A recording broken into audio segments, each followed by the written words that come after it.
बहुनी संति तीर्थयानी दिव्य भूमि रसताले बद्री सदस्य तीर्थ न भूतो न भविष्यति। इसका अर्थ ये है कि स्वर्गलोक, नरकलोक और पृथ्वी लोक पर अनेक तीर्थ हैं, किंतु बद्रीनाथ जैसा तीर्थ ना तो कभी हुआ है न कभी भविष्य में होगा। जी हाँ, आज मैं आपको बद्रीनाथ तीर्थ से संबंधित रोचक जानकारी दूंगा। नमस्कार दोस्तों, मैं अनुज सोम स्वागत करता हूं आपका फिर से एक नई वीडियो में। देखिए, भारत में 4 धाम हैं और 4 धामों की स्थापना आदि गुरु शंकराचार्य के द्वारा कराई गई थी। आदि गुरु शंकराचार्य के द्वारा उत्तर भारत में बद्रीनाथ धाम, दक्षिण भारत में रामेश्वरम, पूर्वी भारत में जगन्नाथपुरी और पश्चिमी भारत में द्वारिका की स्थापना हुई। और इसका कारण यह था कि 7वीं से 8वीं शताब्दी के मध्य भारत में बौद्ध धर्म का वर्चस्व था। तो केरल में 788 में अलादी क्षेत्र में शंकराचार्य का जन्म हुआ और जन्म के मात्र 8 वर्ष के बाद इन्होंने अपना गृह त्याग दिया और गृह त्यागने के बाद हिंदू धर्म के पुनर्स्थान के लिए कार्य किया। जैसे मैंने आपको बताया है कि बौद्ध धर्म का वर्चस्व था, तो बौद्ध धर्म के वर्चस्व को कम किया और हिंदू धर्म के उत्थान के लिए इनके द्वारा जो कार्य किया गया है वो कार्य पूरे भारत के हिंदुओं के लिए बड़ा महत्व का है। तो भारत में 4 धामों की स्थापना आदि गुरु शंकराचार्य के द्वारा कराई गई थी। इसके अलावा उत्तर भारत के 4 धाम की स्थापना का भी श्रेय आदि गुरु शंकराचार्य को ही है। उत्तर भारत के 4 धामों में केदारनाथ, बद्रीनाथ, गंगोत्री और यमुनोत्री प्रमुख हैं। तो बद्रीनाथ धाम उत्तर भारत और पूरे भारत के 4 धामों में से एक है। बद्रीनाथ धाम का वर्णन प्राचीन ग्रंथों में भी मिलता है। देखिए, बद्रीनाथ धाम का वर्णन विष्णु पुराण में मिलता है। तो ये किताब विष्णु पुराण है। तो विष्णु पुराण की जो जानकारी है, जो इस वीडियो में जो जानकारी दी जाएगी इस किताब के माध्यम से, वो मैं आपको इसी पुस्तक के माध्यम से दूंगा। साथ ही साथ बद्रीनाथ धाम की दूसरी जानकारी मिलती है स्कंद पुराण में।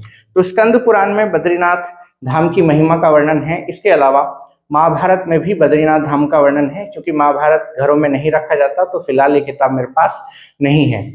तो बद्रीनाथ की तीर्थ यात्रा बड़ी पवित्र मानी जाती है। इसके विषय में कहा जाता है कि जो एक बार बद्रीनाथ के दर्शन कर लेता है उससे भविष्य में मोक्ष की प्राप्ति होती है। तो बद्रीनाथ जाने के लिए कौन सा मार्ग सबसे अच्छा है? देखिए, वैसे तो बद्रीनाथ जाने के लिए अनेक मार्ग हैं। कर्णप्रयाग से भी एक रास्ता बद्रीनाथ के लिए जाता है, लेकिन सबसे उपयुक्त जो रास्ता है वो ऋषिकेश से है। ऋषिकेश सड़क मार्ग, रेल मार्ग और वायु मार्ग के द्वारा भारत के विभिन्न हिस्सों से जुड़ा हुआ है।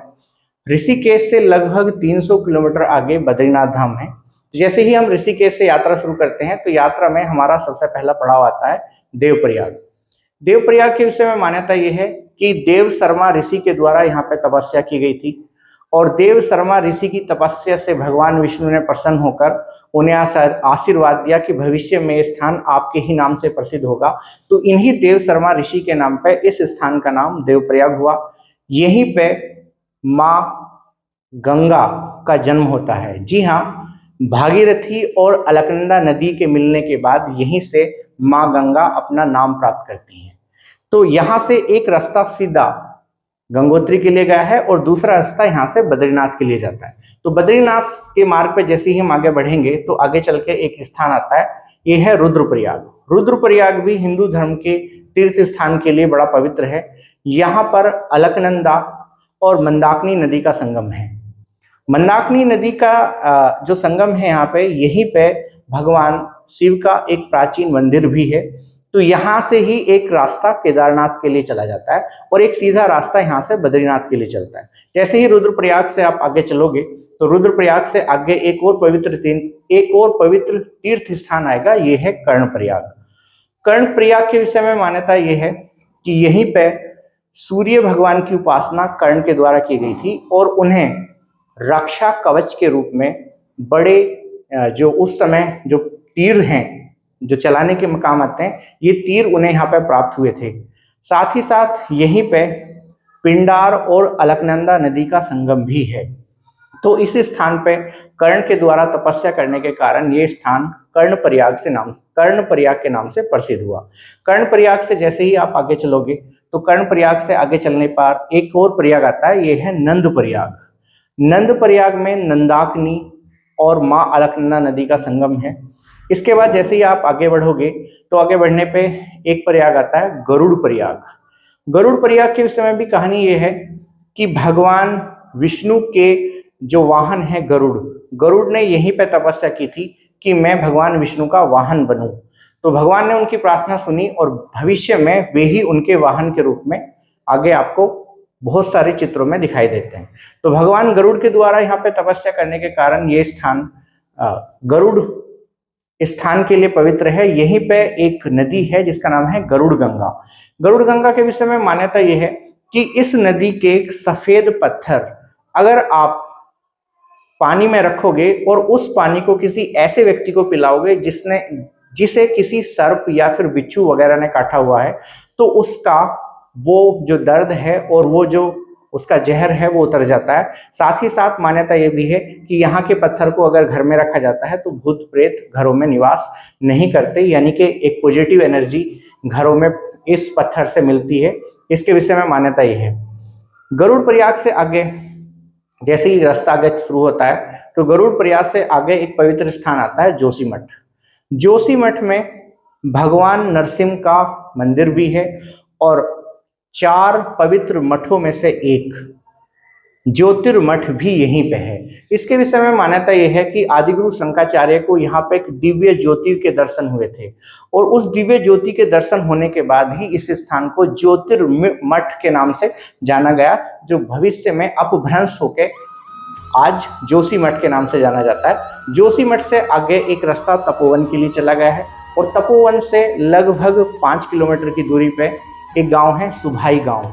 सुभाई गांव में भविष्य बद्री है, जिसके विषय में कहा जाता है कि वर्तमान बद्रीनाथ मंदिर में जब नर और नारायण पर्वत एक हो जाएंगे तब भविष्य में इसी स्थान पर बद्रीनाथ की पूजा होगी। तो इस स्थान को भविष्य बद्री के नाम से जाना जाता है। देखिए, उत्तराखंड में 5 पवित्र बद्री हैं, जिनमें बद्रीनाथ पहला है, दूसरा आदि बद्री, तीसरा भविष्य बद्री, चौथा ध्यान बद्री और 5वां योग बद्री।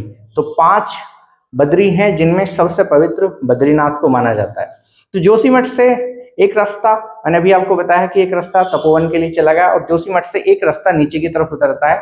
जैसे ही आप जोशीमठ से नीचे की तरफ बद्रीनाथ मार्ग पर आगे बढ़ोगे तो यहाँ पे आपको विष्णु गंगा और धौली गंगा के दर्शन होंगे। कहा यह जाता है कि अलकनंदा नदी और धौली गंगा का संगम होने के कारण इस स्थान को विष्णु प्रयाग के नाम से जाना जाता है। तो कुछ मान्यता के अनुसार कुछ लोगों ने इसे विष्णु गंगा कहा तो कुछ ने धौली गंगा कहा, लेकिन रियल ये है कि यहाँ पे अलकनंदा और धौली गंगा का संगम होता है और ये स्थान विष्णु प्रयाग के नाम से प्रसिद्ध है। तो विष्णु प्रयाग से जैसे ही हम आगे बढ़ेंगे तो हमें आगे चलकर एक कस्बा दिखाई देगा। ये कस्बा गोविंद घाट के नाम से प्रसिद्ध है। पहले प्राचीन समय में इस कस्बे को चट्टी चाट के नाम से जाना जाता था, लेकिन बाद में सिखों ने गुरु गोविंद सिंह के नाम पे इसका नाम गोविंद घाट रखा। इसकी मान्यता यह है कि यहीं से आगे लगभग कुछ ऊंचाई पर एक गुरुद्वारा है, गुरुद्वारा हेमकुंड साहिब। गुरुद्वारा हेमकुंड साहिब लगभग 4300 से 4500 मीटर की ऊंचाई पे है। इसके विषय में मान्यता यह है कि सिख धर्म में जो 10वें गुरु हैं गुरु गोविंद सिंह, उन्होंने अपने पूर्व जन्म में इसी स्थान पर पूजा की थी, इसी स्थान पर उन्होंने तपस्या की थी और इसका उल्लेख उन्होंने अपनी आत्मकथा विचित्र नाटक में किया था। तो बाद में जब दो सिख सैनिकों के द्वारा इस स्थान की खोज हुई तो यहाँ पे बाद में उन्हीं के सम्मान में एक पवित्र गुरुद्वारा बनाया गया। इसी गुरुद्वारे के पास एक मंदिर है, लक्ष्मण मंदिर। कारण यह है कि ये स्थान भगवान लक्ष्मण को बड़ा पवित्र था, तो उन्हीं के सम्मान में यहाँ पे प्राचीन समय से एक लक्ष्मण मंदिर भी है। हेमकुंड साहिब के पास ही एक पवित्र सरोवर है जिसे प्राचीन समय में दंड पुष्कर सरोवर के नाम से जाना जाता था। यहीं से हेमकुंड साहिब से ही 5 किलोमीटर की दूरी पर एक स्थान है जिसे फूलों की घाटी के नाम से जाना जाता है। फूलों की घाटी की खोज वर्ष 1931 में फ्रैंक स्माइथ नामक अंग्रेज के द्वारा की गई थी और इसके बाद ये पूरे विश्व में स्थान बड़ा प्रसिद्ध हुआ। इसके विषय में प्राचीन कथा यह भी है कि एक बार अलकनंदा नदी में द्रौपदी को एक पुष्प दिखाई दिया उस पुष्प को प्राप्त करने के लिए उन्होंने भीम से कहा। तो भीम आगे चल के इसी मार्ग पे जैसे ही आगे आए तो उन्होंने एक बहुत बड़ी फूलों की घाटी दिखाई दी और यहाँ से उन्होंने वो फूल प्राप्त किए। यहाँ पर आने का सबसे उपयुक्त समय सितंबर और अक्टूबर है। कारण यह है कि इस समय यहाँ पे बड़े ही सुंदर पुष्प दिखाई देते हैं। इसके बाद अक्टूबर के बाद यहाँ पे बर्फबारी हो जाती है, तो ये पुष्प जो है ये समाप्त हो जाते हैं। तो अगर आपको यहाँ पे घूमने जाना है तो सबसे उपयुक्त समय यहाँ पे जाने का है अक्टूबर। साथ ही साथ मैं आपको बता दूं, बद्रीनाथ की यात्रा वैसे तो लगभग मई के महीने से शुरू होती है और मई के महीने में बहुत सारे श्रद्धालु बद्रीनाथ की यात्रा करते हैं, लेकिन मई के समय यात्रा करना अधिक उपयुक्त नहीं है। इसका कारण यह है कि इस समय उत्तराखंड में बहुत ज़्यादा महंगाई होती है। तो अगर आपको बद्रीनाथ की यात्रा करनी है और कम खर्चे में यात्रा करनी है तो सबसे अच्छा महीना अक्टूबर का है। अक्टूबर के महीने में ज़्यादा रश यानी कि भीड़ यहाँ पे आपको देखने को नहीं मिलेगी। कुछ धर्मशालाएं भी आपको खाली मिलेंगी। आप कम समय मतलब आप जो है कम पैसों में और अच्छी तरीके से आप इस स्थान के दर्शन कर सकते हैं। तो गोविंद घाट से मैंने भी आपको हेमकुंड साहिब के लिए मार्ग बताया है। तो गोविंद घाट से जैसे ही आप बद्रीनाथ की ओर बढ़ेंगे तो गोविंद घाट से कुछ ही दूरी पर आगे चल के एक जगह है पांडुकेश्वर। पांडुकेश्वर के विषय में मान्यता यह है कि पांडवों का जन्म इसी स्थान पर हुआ था और इसी स्थान पर 5 बद्री में से एक योग बद्री भी है। इसे योग ध्यान बद्री के नाम से जाना जाता है। साथ ही साथ भगवान बद्रीनाथ के 6 महीने की जब 6 महीने मंदिर बंद रहता है तो 6 महीने के समय यहीं पे उनकी पूजा की जाती है। तो योग ध्यान बद्री और पांडुकेश्वर मंदिर यहाँ पे हैं, लेकिन तीर्थयात्री इस स्थान की अनदेखी करके आगे निकल जाते हैं। कुछ तीर्थयात्री को इस विषय में जानकारी नहीं है, लेकिन अगर आप घूमने जा रहे हैं और आप उत्तराखंड के पवित्र स्थानों का दर्शन करना चाहते हैं तो आप यहाँ भी अवश्य आएं। इसके बाद जैसे ही आप यहाँ से आगे बढ़ोगे तो लगभग पांडुकेश्वर से 2 किलोमीटर के आगे एक जगह है जिसका नाम है शेषधारा। शेषधारा को प्राचीन समय में पुष्प वाटिका के नाम से जाना जाता था। शेषधारा के विषय में मान्यता यह है कि भगवान शेषनाग ने भगवान विष्णु की तपस्या यहीं पे की थी और उन्हीं के लिए इस जगह का नाम शेषधारा पड़ा। आज अधिकांश लोगों को इसके विषय में कोई खास नॉलेज नहीं है। कारण मैंने जैसे आपको बताया है कि यात्रा करते समय हमारा पूरा फोकस बद्रीनाथ की तरफ होता है। तो यात्रा करते समय जब भी आप यात्रा पर निकले तो यात्रा के दौरान जो पड़ने वाले पवित्र स्थान है उसको भी आप दर्शन के लिए जरूर जाएं। तो ये जो स्थान है ये शेषधारा है। शेषधारा से कुछ ही किलोमीटर के आगे एक जगह है हनुमान चट्टी। हनुमान चट्टी में क्षीर गंगा और अलकनंदा नदी का संगम होता है। हनुमान चट्टी को प्राचीन समय में वैशाख मुनि क्षेत्र के नाम से जाना जाता था। कारण यह है कि वैशाख मुनि नामक एक साधु के द्वारा यहाँ पे तपस्या की गई थी और इसी स्थान पे ये भी कहा जाता है कि एक बार क्या हुआ, जब पांडव स्वर्गारोहिणी की यात्रा पर निकले तो यात्रा के दौरान भीम का घमंड तोड़ने के लिए हनुमान जी ने उनकी यहाँ पे परीक्षा ली थी। हनुमान जी एक बंदर के रूप में यहाँ पे आके लेट गए थे और जैसे ही पांडव यहाँ से गुजरे तो पांडवों ने उन्हें यहाँ से हटने के लिए कहा। हनुमान जी ने कहा कि आप ही मेरी पूंछ हटा दें। तो चूंकि भीम अपने ताकत के नशे में चूर थे तो उन्होंने इनकी पूंछ हटाने का जैसे ही प्रयास किया तो वो इनकी पूंछ नहीं हटा पाए। लेकिन जब पूंछ नहीं हटा पाए तो भीम को आभास हुआ कि कुछ गड़बड़ है। तब उन्होंने हनुमान जी से प्रार्थना की कि आप जो है मुझे दर्शन दीजिए। तब भगवान हनुमान ने उन्हें यहाँ पर दर्शन दिए थे। तो उसी के लिए ये क्षेत्र हनुमान चट्टी के नाम से प्रसिद्ध हुआ। इसके बाद जैसे ही आप आगे बढ़ोगे तो आपको फिर कुछ ही किलोमीटर की दूरी पर बद्रीनाथ मंदिर के दर्शन होंगे। बद्रीनाथ मंदिर बड़ा ही पवित्र मंदिर है। बद्रीनाथ मंदिर नारायण पर्वत पे है और नारायण पर्वत के जस्ट सामने नर पर्वत है। तो यहाँ पे नर और नारायण नामक 2 पवित्र देवताओं के द्वारा पूजा की गई है। इसी वजह से यह स्थान नर और नारायण पर्वतों के नाम से प्रसिद्ध हुआ। इसके विषय में कहावत ये है, स्कंद पुराण में इसकी कहानी मिलती है कि होता यह है कि दक्ष के 13 पुत्री थी और 13वीं पुत्री ने धर्म नामक एक व्यक्ति से विवाह किया और उसी धर्म के 2 पुत्र हुए जो नर और नारायण कहलाए। बाद में त्रेता युग के बाद द्वापर युग में इन्होंने अर्जुन और कृष्ण का अवतार लिया था। तो भगवान विष्णु का जो मंदिर है बद्रीनाथ, वो नारायण पर्वत पर स्थित है। इसके विषय में बहुत सारी कहानी है, जिनमें एक कहानी ये है, एक बार क्या हुआ, भगवान नारद क्षीर सागर में भगवान विष्णु के पास गए तो माता लक्ष्मी उनके चरणों को दबा रही थी। जब ये दृश्य नारद मुनि ने देखा तो उन्होंने भगवान विष्णु से इसके विषय में पूछा। तो भगवान विष्णु को आत्मग्लानि महसूस हुई और इस पाप से मुक्ति के लिए वे तपस्या के लिए गए। तपस्या के दौरान उन्होंने बद्रीनाथ धाम में तपस्या की। तपस्या में काफी बर्फबारी हुई, तो माता लक्ष्मी को जब ये बर्दाश्त नहीं हुआ तो उन्होंने एक बेर का रूप धारण किया और वृक्ष का रूप धारण करके वे भगवान विष्णु के ऊपर छाया के रूप में विराजमान हुई और काफी लंबे समय तक वे वृक्ष के रूप में ही खड़ी रही। जब भगवान विष्णु तपस्या से जागृत हुए तो उन्होंने देखा कि बेर के रूप में लक्ष्मी उनके छाया कर रही हैं। तो इसके लिए भगवान ने कहा कि ये स्थान आगे चलकर बद्रीनाथ धाम के नाम से प्रसिद्ध होगा। तो ये बद्रीनाथ धाम से संबंधित कहानी थी। मंदिर निर्माण से संबंधित दूसरी कहानी ये है कि एक बार क्या होता है, भगवान विष्णु तपस्या के लिए हिमालय में अलग अलग स्थान की खोज करते हैं। तभी उन्हें केदारखंड में एक स्थान दिखाई देता है और इस स्थान को चूंकि केदार भाग के नाम से जाना जाता है और ये भगवान शिव का स्थान है, तो यहाँ पे विष्णु एक बच्चे का रूप धारण करने के बाद रुग्ण करना शुरू करते हैं। रुग्ण अर्थात रोने लगते हैं। जब माता पार्वती को ये बच्चा दिखाई देता है तो वे बच्चे से पूछती हैं कि आप क्यों रो रहे हो, तो वे कहते हैं कि ये स्थान मुझे बहुत ज्यादा प्रिय है। तब भगवान शिव और माता पार्वती के द्वारा इस स्थान को भगवान विष्णु को अर्पित किया जाता है। इसके बाद ये स्थान नारायण के नाम से प्रसिद्ध होता है। देखिए यहाँ पे कहावत ये भी है कि यहाँ पे पहले बद्री यानी कि बेर के बहुत ज्यादा वृक्ष थे और इन्हीं बेरों के वृक्ष के कारण ये स्थान बद्रीनाथ के नाम से प्रसिद्ध हुआ। इसके विषय में एक अंग्रेज ने किताब भी लिखी थी और ने कहा था कि प्राचीन समय में यहाँ पे बहुत ज्यादा बेर के वृक्ष थे, वर्तमान में यहाँ पे आपको कोई बेर का वृक्ष नहीं दिखाई देगा। तो इन्हीं बेरों के वृक्ष के कारण इस स्थान को बद्रीनाथ भी कहा गया। अब बद्रीनाथ मंदिर में देखने के लिए क्या क्या चीजें हैं, तो बद्रीनाथ मंदिर में बद्रीनाथ मंदिर के ही बगल से एक रास्ता नारायण पर्वत पे जाता है। नारायण पर्वत पे आपको भगवान विष्णु के पद चिन्ह दिखाई देंगे, अर्थात यहाँ पे नारायण भगवान के पद चिन्ह हैं जिन्हें चरण पादुका कहा जाता है।